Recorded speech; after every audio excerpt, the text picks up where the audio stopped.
Bonjour et bienvenue dans Entre nous, un échange en toute intimité avec les hommes et les femmes qui font l'industrie du médicament d'aujourd'hui. Je reçois aujourd'hui Nathalie Ducoudray, directrice de la communication en médecine de spécialité chez Sanofi. Bonjour Nathalie. Bonjour Juliette. Alors Nathalie, aujourd'hui on va commencer par le début et je vais vous demander quel type d'enfant vous étiez. Waouh, donc je vais remonter un peu loin, mais à la fois c'est un souvenir très présent. Je crois que j'étais une enfant assez énergique, un peu garçon manqué, c'est un peu bizarre. Et puis, ce que ma maman raconte de moi, c'est que j'avais beaucoup d'idées. Et en fait, je me levais le matin en disant « j'ai une idée ». Et là, ma maman s'inquiétait, elle me disait « oh là là, ça va être une dure journée ». Et c'est vrai que, en général, je finissais la journée avec mon idée accomplie. Et vous faisiez quoi en dehors de l'école ? En dehors de l'école, j'allais au judo. Voilà, donc c'était mon côté un peu garçon manqué, en fait. Le judo était assez envahi de garçons à l'époque. Voilà, donc ça me permettait de me dépenser. Le médecin avait vraiment recommandé un sport où je pouvais me défouler. Et je crois que ça a été le cas. Et qu'est-ce que vous vouliez faire comme métier quand vous étiez petite ? En fait, c'est très bizarre, mais du plus loin que je me souvienne, je voulais être dans la santé, alors que finalement, je n'ai pas eu un parcours qui m'a tout d'abord conduit à ça. Et je voulais être infirmière chef. Voilà. Chef. Alors, étonnamment, vous n'êtes pas vraiment dirigée vers infirmière chef tout de suite. Vous êtes plutôt passée vers la philosophie et les sciences humaines. Pourquoi ? Parce que j'aimais ça, tout d'abord. Ça, c'est ultra important de faire des choses qu'on aime. Sciences humaines, finalement, on a l'impression que c'est des mondes qui s'opposent avec la science, mais pas du tout. Comment imaginer de ne pas être humain dans la santé ? Donc c'est peut-être le point qui s'est ensuite tracé, le point commun qui s'est tracé. Dans sciences humaines et sociales, il y a le mot science, donc on voit bien qu'il y a un côté scientifique à la chose. Donc voilà, c'est une science humaine et finalement, quand on travaille dans la santé, on est quelque part dans la science humaine aussi. Et alors à cette époque-là, est-ce que vous avez peut-être eu un philosophe ou quelqu'un qui vous a marqué ? Oui, c'est vrai qu'on rencontre des gens super intelligents. Je pense qu'on fait ce type d'études. J'ai un gros souvenir de ma professeure de philosophie en terminale, qui était une femme extraordinaire. Et en fait, c'était une femme qui avait beaucoup d'atouts. Elle était à la fois très intelligente. On était dans des classes avec 10 heures de philo par jour. Et je me souviens qu'on pénétrait dans la salle et on était tous complètement envoûtés par ce qu'elle nous racontait. Et donc, elle nous menait vers d'autres univers. Et c'était un espace de liberté important. En fait, à la fois, elle nous apprenait beaucoup. C'était de la liberté de penser. Et je crois que cette façon d'aborder le monde m'a beaucoup inspirée ensuite. Alors aujourd'hui, comme je l'ai dit, vous êtes directrice de la communication en médecine de spécialité. Donc qu'est-ce qui s'est passé finalement entre ces études de philo et votre poste actuel ? À la fois beaucoup de choses et toujours une même trame finalement. Ces études de philo m'ont conduit à intégrer l'hôpital Saint-Antoine à Paris pour accompagner un professeur dans ses congrès. Une première expérience avec la médecine ? Ouais, une première expérience un peu par hasard dans la médecine. Et je dois dire, j'ai rejoint l'hôpital Saint-Antoine à une époque bien différente d'aujourd'hui, où on était en pleine épidémie du sida et on voyait dans les couloirs mourir les patients. C'était juste une expérience bouleversante. C'est vrai qu'on était dans une époque où on mourait. Alors, on meurt encore beaucoup du sida, mais on mourait encore plus du sida parce qu'il n'y avait pas de traitement. Donc voilà, donc ça a été ma première expérience avec la santé. Et à la fois, je me suis dit, mais c'est un milieu incroyable.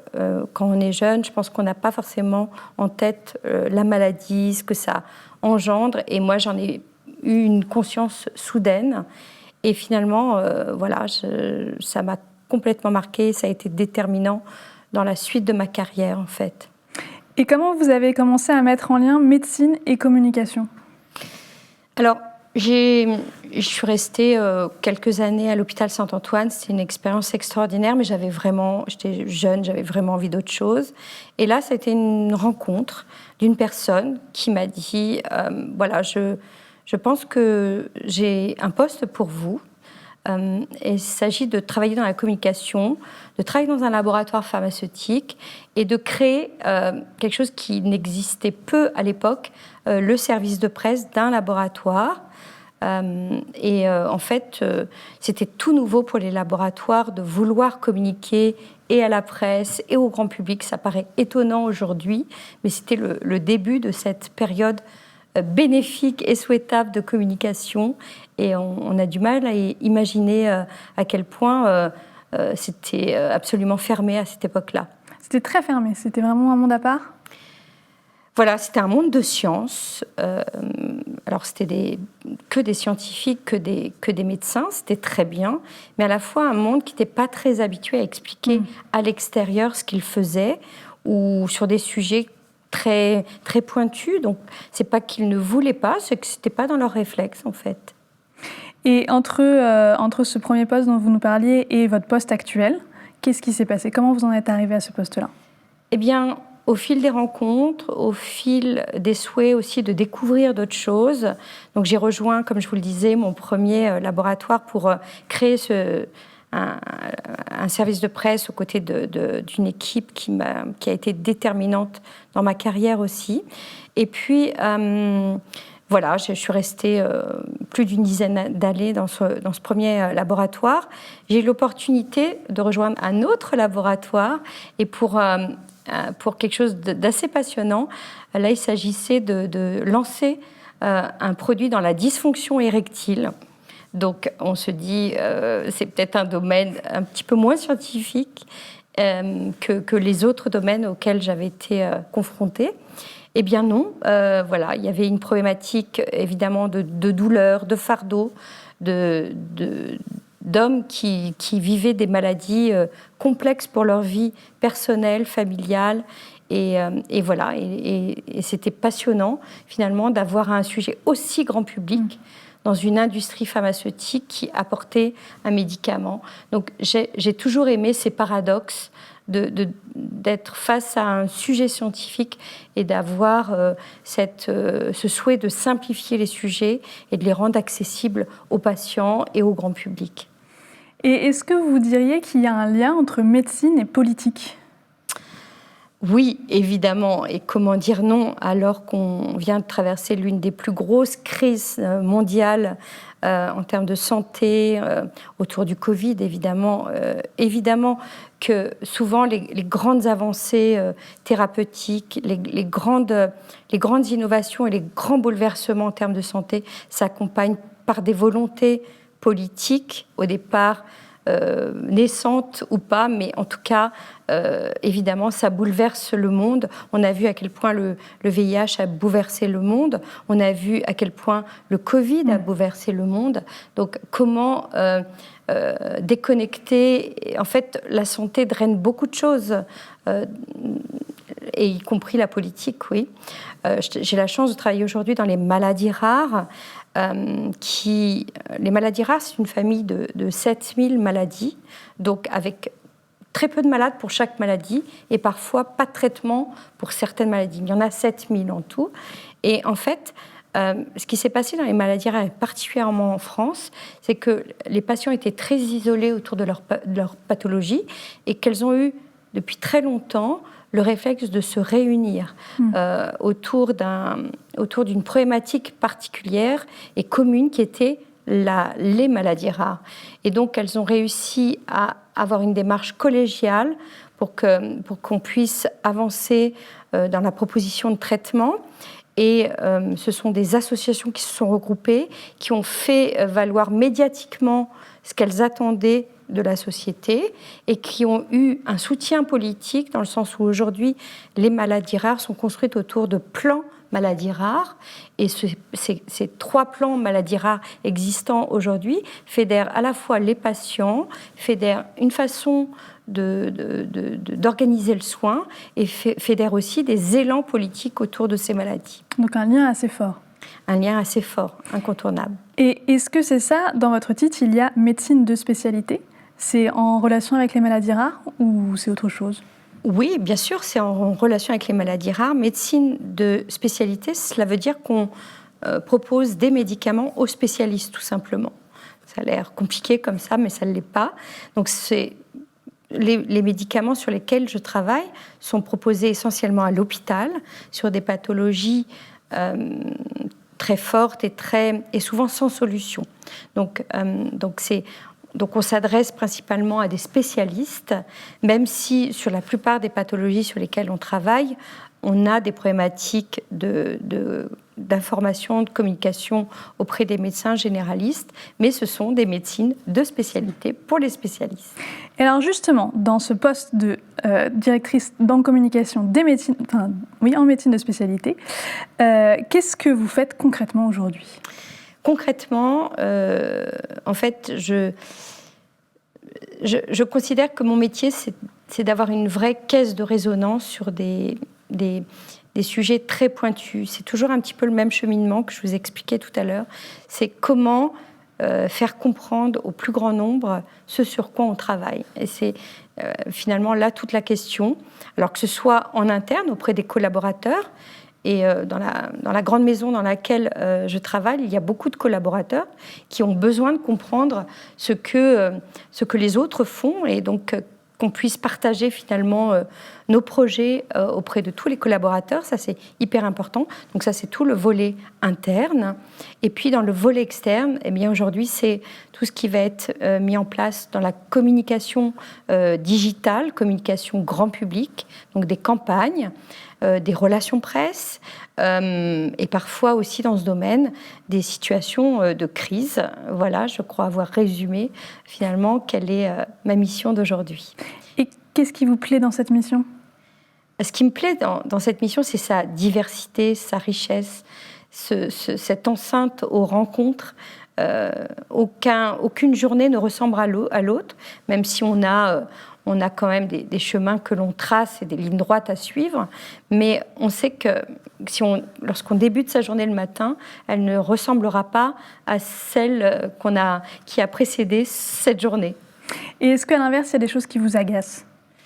C'est un peu le plus et le moins d'avoir un métier très diversifié, et c'est les imprévus. Alors, des fois, c'est un peu agaçant parce qu'on a trop d'imprévus d'un coup, mais à la fois, c'est ce qui en fait sa richesse. Donc, c'est à la fois très positif et parfois un peu énervant. Mais voilà, je m'en plains pas du tout. Est-ce que dans ce métier, vous êtes aussi au contact des patients ? Alors, les patients font partie donnent du sens à ce qu'on fait. Donc, du coup, nous sommes tous en contact avec les patients. En tout cas, en contact peut-être pas direct, mais en tout cas, notre mission a une résonance. Elle doit avoir du sens par rapport à ce que les patients attendent de nous. Donc, si on ne comprend pas quel est le besoin du patient et ce qu'on peut leur apporter, quels que soient les métiers dans l'industrie pharmaceutique, je pense qu'on passe à côté de beaucoup de choses. Et à l'inverse, est-ce que vous êtes aussi au contact des chercheurs ? Oui, évidemment. Les chercheurs, innovation, patient, sont les maîtres mots de notre métier, en fait, de nos métiers de santé. Et là, ça dépasse la communication. Apporter une innovation à un patient, c'est notre métier. C'est notre métier. Alors, là, ensuite, tout va dépendre de quelle innovation, ce qu'elle apporte, et les mondes vont se façonner, et les mondes vont se réunir. Mais si je résume, réunir la science, l'innovation et les patients, c'est vraiment le pivot de ce qu'on doit faire. Et est-ce que justement, à ce sujet, vous avez une fierté professionnelle ? Je crois que la fierté, justement, pour revenir à ces patients, c'est d'entendre les merci. Je crois que les journées où j'entends un merci d'un patient, c'est un moment de fierté, de satisfaction personnelle et collective incomparable. Et c'est des moments, c'est parfois des petites choses. Merci, ça peut être sur une campagne sur laquelle on a fait connaître une pathologie. Donc merci d'avoir sorti ma maladie de l'ombre, par exemple. Ça, c'est vraiment un super merci. Merci d'apporter ce que vous faites. Merci de ce nouveau médicament. Merci, merci, merci. C'est tellement un moment incomparable. Vous nous avez beaucoup parlé du sida. Est-ce que vous aimeriez revenir sur ce sujet? Est-ce que vous aimeriez entreprendre un projet à ce sujet-là? Oui, en fait, c'est un projet que je n'oublie pas, le sida, parce que c'est un modèle de combat qui a fait bouger les lignes dans le monde de la santé, dans le monde de la science, dans le monde de l'industrie pharmaceutique, dans le monde des communautés de patients. Donc, ce qui s'est passé autour du sida, c'est vraiment un modèle pour tous et qui finalement, c'est une vraie source d'inspiration. Et puis, je me souviens que moi, j'ai vécu ma jeunesse en pleine épidémie du VIH. Donc, j'ai vu des proches partir, des amis partir sans traitement. Et on était, il y a quelques jours, c'était la journée mondiale du sida. Et j'ai été assez bouleversée par un témoignage que j'ai entendu à la radio du premier patient qui n'a plus aucune trace de VIH dans son organisme. Et je me suis dit, mais c'est incroyable le progrès, d'avoir vécu ce progrès en à peine 30 ans, d'être partie de cette histoire où il n'y avait pas de traitement, pas d'association de patients, où les politiques dans certains pays ne prenaient pas conscience de l'ampleur des dégâts, où il a fallu avoir tant de luttes. Et ce moment où on entend sur une radio très connue un patient qui nous dit « Je suis guéri, je n'ai plus aucune trace de VIH dans mon organisme », je me suis dit « J'espère que le monde ne va pas oublier le chemin accompli ». Ça, c'est une chose. Et je sais que quand on fait progresser en science des choses, c'est normal, le monde a tendance à oublier les efforts qui ont été faits. C'est important de ne pas oublier ce qu'il a fallu mener pour en arriver là. Et je crois que c'est aussi important de ne pas oublier ce qui reste à faire. Et c'était aussi le message dans le domaine du VIH, c'est que c'est aujourd'hui une pathologie tellement bien traitée que finalement, on a tendance à oublier, et particulièrement les jeunes générations, qu'il reste beaucoup à faire, qu'il ne faut pas oublier que c'est toujours une pathologie contagieuse et qu'il y a encore beaucoup de préjugés sur cette maladie. Donc, il y a encore du travail sociétal à faire. Et je me dis que voilà, j'ai réussi à transmettre quelque chose puisque j'ai la chance d'avoir une fille très engagée dans le domaine du VIH auprès de Solidarité Sida. Et je suis ravie qu'elle passe ce message. Elle est très jeune, donc elle a une autre vision des choses, mais elle a bien compris l'ampleur du combat. Et j'ai l'impression que finalement le message passe différemment. Elle travaille sur ce grand concert Solidarité Sida, et je trouve ça incroyable, le monde que ça réunit chaque année, et cette capacité aujourd'hui qu'on a finalement de passer le message en musique. Donc c'est une autre évolution. Si vous aviez dû faire un autre métier aujourd'hui, ou le même mais autrement? Très sincèrement, avec du recul, c'est un peu facile de dire ça, mais je ne pense pas que j'aurais pu faire un autre métier. En fait, je pense que j'étais prédestinée pour faire ce métier-là. Je ne le savais pas. J'ai eu des cheminements parfois hasardeux, mais avec du recul, je me dis quel autre métier j'aurais pu faire, et j'en vois pas d'autres finalement. J'en vois pas d'autres qui puissent me contenter à ce point, c'est-à-dire me permettre de faire avancer des causes, me permettre de rencontrer autant de personnes aussi inspirantes que j'ai pu rencontrer. Donc je crois que finalement, ce que je vois dans ce métier et qui me semble crucial pour moi, et je pense aussi plus largement à tout être humain, c'est de trouver du sens dans ce qu'on fait. Et dans ce métier, dans ce domaine d'activité qui est l'industrie pharmaceutique, on a la chance de pouvoir trouver et mettre du sens dans ce qu'on fait. Et c'est même fondamental de mettre du sens dans ce qu'on fait. Sinon, justement, ça n'a pas de sens. Alors pour finir, j'ai quelques petites questions un peu rapides. Votre musique préférée? Votre type de musique préférée? Alors, incontestablement, c'est un petit peu fleur bleue, mais mon musicien préféré, c'est Étienne Dao. Un livre qui vous a fait passer des nuits blanches? Devenir de Michelle Obama. Un film que vous pourriez revoir en boucle?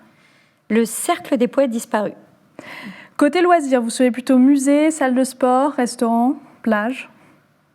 J'ai du mal à faire mon choix, j'ai envie de tout prendre finalement. Un objet qui vous suit partout? Mon Mac. Et enfin, un qualificatif qui vous résume le mieux. C'est plutôt les autres qui m'en parlent plus que moi. Les autres me disent que je suis quelqu'un d'émotionnel et je trouve ça un peu bizarre parce que je ne me sens pas forcément plus émotionnelle qu'une autre. Je pense que j'ai une émotion et j'ai besoin des émotions des autres pour avancer dans la vie. Donc je dirais émotionnelle. Bien, merci beaucoup d'avoir répondu à nos questions, Nathalie Ducoudray. Merci à vous pour votre fidélité et à très bientôt sur Pourquoi Docteur.